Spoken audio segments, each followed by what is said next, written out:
কখনো খেয়াল করেছেন সৎ মানুষদের মানুষ একটু বোকা করে, আর যাদের ধূর্ত বুদ্ধি আছে তাদের অনেক স্মার্ট বলে মনে হয়। গবেষণায় প্রমাণিত হয়েছে যে মিথ্যে কথা বলার সময় আমাদের মস্তিষ্কের প্রিফ্রন্টাল কর্টেক্স অনেক বেশি অ্যাক্টিভ হয়ে যায়, যা আমাদের প্ল্যানিং, কৌশলী চিন্তা এবং সমস্যা সমাধানের কেন্দ্র।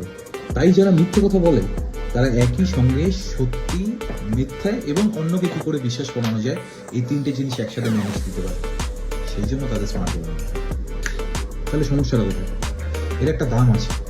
বারবার মিথ্যে কথা বললে স্ট্রেস হরমোন কর্টিসল বেড়ে যায়, যা দুশ্চিন্তা, মানসিক চাপ এবং ঘুমের সমস্যা তৈরি করে। অন্যদিকে সৎ মানুষ কম চিন্তা করে, তাই তারা মানসিকভাবে অনেক শান্ত এবং অনেক শক্তিশালী থাকে। তাহলে স্মার্ট হতে গেলে কি মিথ্যে কথা বলতে হবে, নাকি শান্ত থাকতে গেলে সততাই শেষ উপায়? ভাবুন। আর এই ভিডিওটা সেই বন্ধুকে পাঠান যে একটু বেশি স্মার্ট। স্মার্ট হওয়ার জন্য মিথ্যে নয়, আত্মবিশ্বাস রাখুন। এই ভিডিওটা সেভ করে রাখুন, পরে কাজে লাগবে।